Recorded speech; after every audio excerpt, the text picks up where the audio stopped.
نبی رحمت صلی اللہ تعالی علیہ وآلہ وسلم کی چچی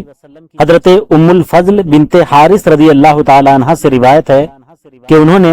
حضور علیہ الصلوۃ والسلام کی بارگاہ میں حاضر ہو کر عرض کیا، یا رسول اللہ صلی اللہ تعالی علیہ وآلہ وسلم،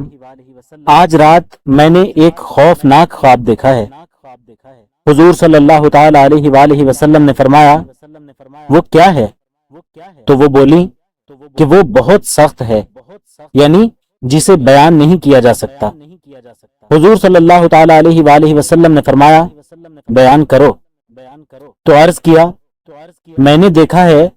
کہ آپ کے جسم مبارک کا ایک ٹکڑا کاٹ کر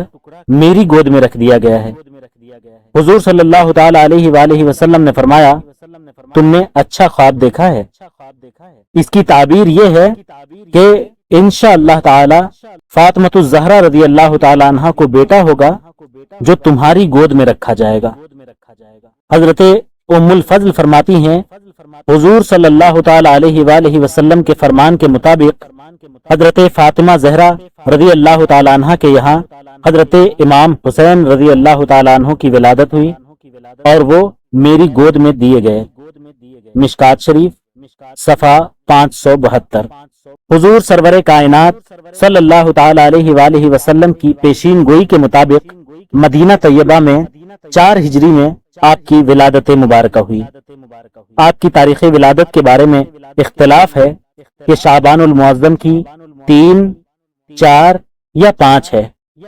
آپ کی ولادت کی خوشخبری سن کر حضور رحمت عالم نور مجسم صلی اللہ تعالی علیہ وآلہ وسلم بہت خوش ہوئے، آپ کو گود میں اٹھا کر پیار کیا، داہنے کان میں اذان اور بائیں میں اقامت کہی اور اپنی زبان مبارکہ آپ کے منہ میں دی۔ 7ویں دن 2 مینڈھوں کی قربانی کے ساتھ آپ نے عقیقہ کیا اور حسین کے نام سے موسوم فرمایا۔ آپ کا اسم گرامی حسین اور کنیت ابو عبداللہ ہے اور سبط رسول، ریحانۃ الرسول، قرۃ العین، سید، طیب آپ کے القابات ہیں۔ آپ کا نسب کچھ اس طرح ہے، حسین بن علی بن ابو طالب بن عبد المطلب بن ہاشم بن عبد مناف قرشی ہاشمی۔ حضرت علی المرتضیٰ کرم اللہ تعالی وجہ الکریم فرماتے ہیں، الحسن اشبہ الرسول صلی اللہ تعالی علیہ وآلہ وسلم ما بین الصدر الی الراس والحسین اشبہ النبی صلی اللہ تعالی علیہ وسلم ما کان اسفل من ذلک، یعنی حضرت حسن رضی اللہ تعالی عنہ سر سے لے کر سینے تک حضور صلی اللہ تعالی علیہ وآلہ وسلم سے مشابہت رکھتے تھے، جبکہ حضرت حسین رضی اللہ تعالی عنہ سینے سے پاؤں تک حضور صلی اللہ تعالی علیہ وآلہ وسلم کے مشابہ تھے۔ ترمذی شریف جلد 2 صفحہ 218، مشکات شریف صفحہ 571۔ امام حسین رضی اللہ تعالیٰ عنہ کے رونے سے حضور صلی اللہ تعالیٰ علیہ وآلہ وسلم کو بہت تکلیف ہوتی تھی۔ حدیث پاک ملاحظہ فرمائیے،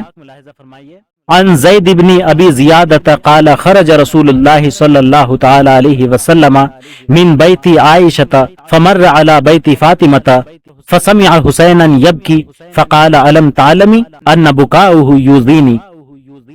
یعنی سیدنا زید بن ابی زیادہ رضی اللہ تعالی عنہ سے روایت ہے، رسول اللہ صلی اللہ تعالی علیہ وآلہ وسلم سیدتنا ام المومنین عائشہ صدیقہ رضی اللہ تعالی عنہ کے حجرہ مبارکہ سے باہر تشریف لائے اور حضرت سیدہ فاطمہ زہرا رضی اللہ تعالی عنہ کے دولت خانہ سے گزر ہوا تو امام حسین رضی اللہ تعالی عنہ کے رونے کی آواز سنی تو ارشاد فرمایا، بیٹی کیا آپ کو معلوم نہیں ان کا رونا مجھے تکلیف دیتا ہے؟ نور الابصار فی مناقب البیت النبی المختار صفحہ 139۔ خارجی عبرت پکڑیں اس حدیث سے کہ بچپن میں امام حسین رضی اللہ تعالی عنہ کا رونا حبیب پاک صلی اللہ تعالی علیہ وآلہ وسلم کی اذیت کا باعث ہے، تو غور کرنا چاہیے کہ جن ظالموں نے مارکہ کربلا میں امام عالی مقام پر مظالم کی انتہا کر دی آپ کے حلقوم مقدس کو پیاسا ذبح کیا، آپ کے تنے نازنین پر گھوڑے دوڑائے، دیگر اہل بیت کرام و جانثاران امام کو بے پناہ تکلیف پہنچا کر انہیں شہید کیا، 6 ماہ کے شیرخوار حضرت علی اصغر کو بجائے پانی پیش کرنے کے تیر چلا کر بے دردی سے شہید کر ڈالا۔ ان کمبختوں کے ظالمانہ حرکات اور اندوہناک واقعات سے حبیب پاک صلی اللہ تعالی علیہ وآلہ وسلم کے قلب مبارک کو کس قدر تکلیف ہوئی ہوگی؟ کیا یہ ایذا رسانی خالی جائے گی؟ ہرگز نہیں۔ اللہ رب العزت قرآن مجید میں ارشاد فرماتا ہے، بسم اللہ الرحمن الرحیم، ان الذین یؤذون اللہ ورسولہ لعنہم اللہ فی الدنیا والآخرۃ واعد لہم عذابا مہینا، یعنی بے شک جو ایذا دیتے ہیں اللہ اور اس کے رسول کو، ان پر اللہ کی لعنت ہے دنیا اور آخرت میں، اور اللہ نے ان کے لیے ذلت کا عذاب تیار کر رکھا ہے۔ پارہ 22 سورۃ الاحزاب آیت نمبر 57۔ ایک دن حضور صلی اللہ تعالی علیہ وآلہ وسلم اپنے نواسے حضرت امام حسین رضی اللہ تعالیٰ عنہ کو اپنے دائیں بازو اور اپنے بیٹے حضرت ابراہیم رضی اللہ تعالیٰ عنہ کو بائیں بازو پر بٹھائے ہوئے تھے کہ حضرت جبریل علیہ الصلوۃ والسلام تشریف لائے اور عرض کیا، لست اجعوہما لک، اللہ تعالی ان دونوں کو آپ کے یہاں یکجا یعنی ایک ساتھ نہ رہنے دے گا، فاخذی احدہما بصاحبہ، کہ ان دونوں میں سے کسی ایک کو دوسرے پر قربان کر دو، اب ان میں سے آپ جسے چاہیں پسند فرمائیں۔ حضور صلی اللہ تعالی علیہ وآلہ وسلم نے فرمایا، اگر حسین وفات پا جائیں تو ان کے غم میں حضرت فاطمہ رضی اللہ تعالی عنہا، حضرت علی اور مجھے تکلیف ہوگی، ابراہیم وفات پا جائیں تو زیادہ غم مجھے ہوگا، وَأَنَا أُوثِرُ حُزْنِي عَلَى حُزْنِهِمَا، میں اپنا غم فاطمہ اور علی کے غم پر قربان کرتا ہوں، اس لیے مجھے اپنا ہی غم پسند ہے۔ اس واقعے کے 3 دن بعد حضرت ابراہیم رضی اللہ تعالیٰ عنہ کا انتقال ہوا۔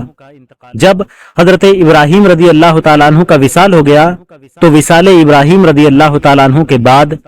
جب بھی حضرت امام حسین رضی اللہ تعالیٰ عنہ حضور صلی اللہ تعالیٰ علیہ وآلہ وسلم کی بارگاہ میں آتے تو حضور صلی اللہ تعالیٰ علیہ وآلہ وسلم آگے بڑھ کر سینے سے لگا لیتے، ان کی پیشانی پر بوسہ دیتے اور خوش آمدید کہتے، پھر فرماتے، فدیت من فدیتہ بابنی ابراہیم، یعنی لوگو یہ میرا نواسا حسین وہ حسین ہے جس پر میں نے اپنے بیٹے ابراہیم کو قربان کر دیا۔ تاریخ بغداد جلد 2 صفحہ 204، آل رسول جلد 2 صفحہ 19 تا 20، شواہد النبوہ صفحہ 304۔ اس سے بڑھ کر بھی محبت کی کوئی دلیل ہو سکتی ہے؟ ہر انسان کو اپنی اولاد محبوب ہوتی ہے، لیکن یہاں جب بیٹے اور نواسے کے درمیان انتخاب کا مسئلہ آیا تو حضور صلی اللہ تعالی علیہ وآلہ وسلم نے اپنے عزیز صاحبزادے حضرت ابراہیم رضی اللہ تعالیٰ عنہ کو اپنے پیارے نواسے پر قربان کر دیا، اس لیے کہ علم رسول میں یہ بات تھی کہ دین کی آبیاری کے لیے میرا حسین اپنی متاع زیست اور اپنے آوان و انصار کو قربان کرے گا۔